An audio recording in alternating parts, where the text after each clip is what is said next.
A Course in Miracles. Lesson 172. God is but love, and therefore so am I. Reviewing Lesson 153. In my defenselessness, my safety lies. God is but love, and therefore so am I. Reviewing Lesson 154. I am among the ministers of God. God is but love, and therefore so am I. You watched for enemies. What if love never learned to attack? Lesson 172. God is but love, and therefore so am I.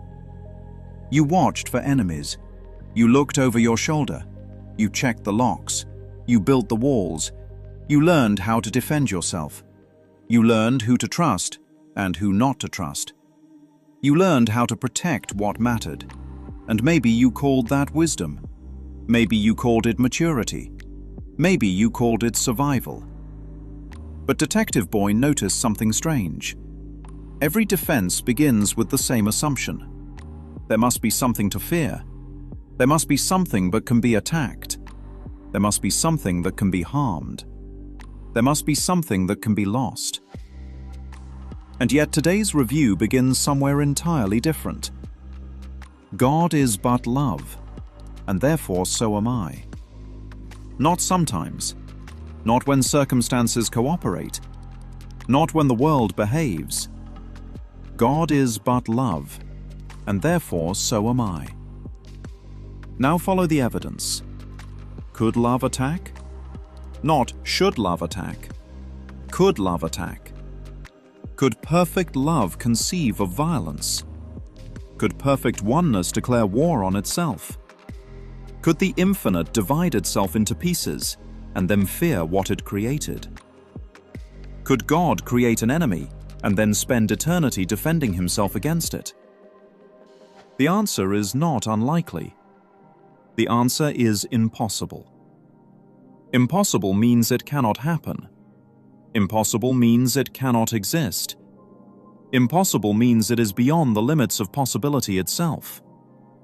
Attack could no more exist in the mind of God than darkness could exist inside the sun. The very idea collapses under its own weight. And if attack is impossible in the mind of God, then something remarkable happens. Defense becomes unnecessary. Because defense is the answer to attack. And when attack disappears, defense disappears with it.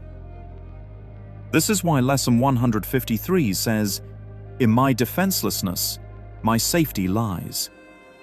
Not because vulnerability became strength, not because helplessness became power, but because what God created was never under attack in the first place. Now Lesson 154 begins to shine. I am among the ministers of God. What is a minister of God? A minister is not someone who stands behind a pulpit. A minister is a demonstration, a witness, a living reminder. A minister walks through a fearful world and quietly demonstrates that attack has no source, no reality, no author, no truth. Imagine a security guard working the night shift.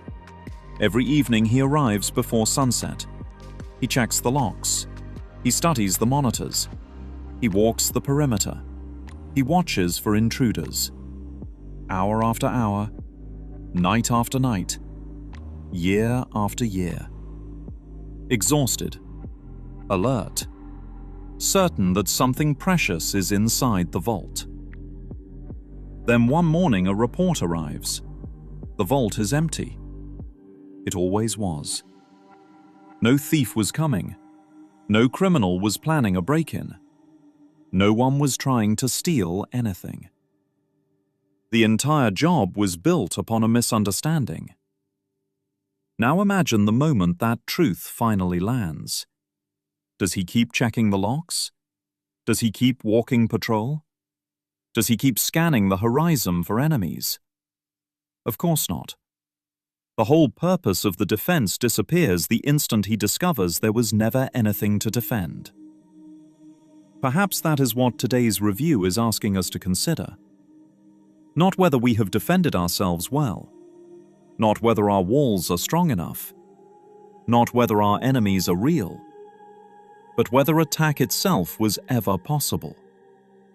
Because if God is but love, and therefore so am I, then love never learned to attack. And what never learned to attack could never create attack. And what never created attack could never require defense. And what never required defense has always been perfectly safe. Maybe you've spent your whole life standing guard, watching, preparing, defending, waiting for an enemy that never arrived. And maybe the good news is not that you finally won the battle. Maybe the good news is that there was never a battle to win.